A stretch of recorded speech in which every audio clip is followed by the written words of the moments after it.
watching Local Edition. Thank you for joining us. My name is Brad Pomerance. Our guest is Tippi Hedren.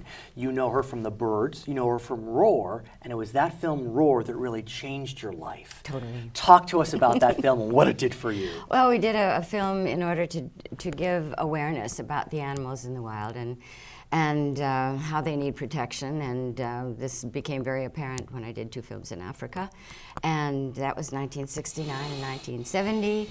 And at that time, environmentalists were saying if we don't do, we, the editorial we of the people of the world, don't do something to save the animals in the wild by the year 2000, they will be gone. So we did this movie, and we were going to use Hollywood acting animals, have a 9-month shoot, over and out. And we had seen a house on the Gorongosa Game Preserve in Mozambique that had been abandoned because it flooded during the rainy seasons.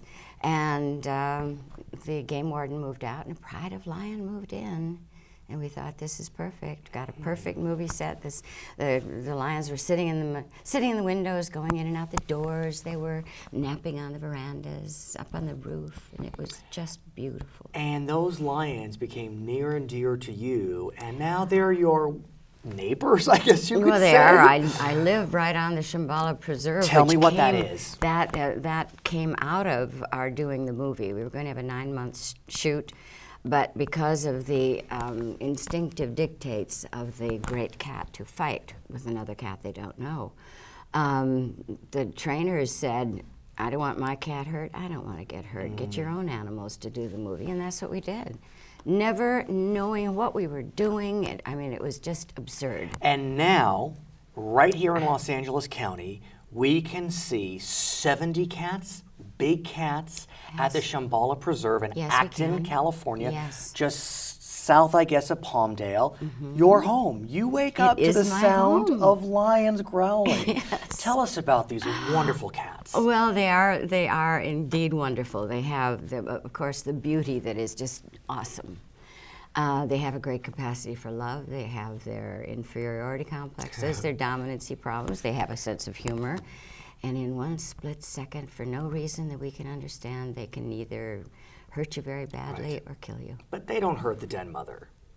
Oh, well, that would I have be you. been hurt. Oh, Is that yes. True? Oh, yes. In Really? fact, when we were making our movie, which turned into 5 years, because of accidents, because of the change of scenery, because of a flood, because of a fire, because of all these things that happened to us. But all the time that we were acquiring the animals to do this film, we became a very important part of California Fish and Game when they would have to confiscate a wild cat to the Department of Agriculture, to the SPCA's, the Humane Societies, and over all those years, I was thinking, why aren't there laws to prevent this? Because we hear about all these people that have been hurt, little kids that have been hurt. And now you have how many cats at your preserve? We have 68 at the moment. And tell me all the kinds you have there. African lion, tiger. And these are, the zoos call them mutts because the breeders of these animals do not care whether they breed the Sumatran to the Bengal to the Siberian, they don't care. I have to ask you, obviously you've had a wonderful career. You have a daughter who's wildly successful, Melanie Griffith, wonderful grandchildren.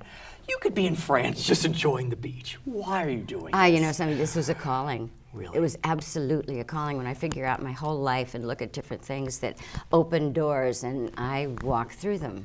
And it all led to this. But what I'm dealing with right now is the fact that so many of these animals have hurt people. And I've got a whole list of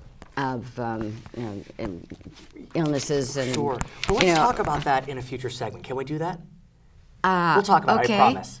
For Charter's Local Edition, I'm Brad Pomerance.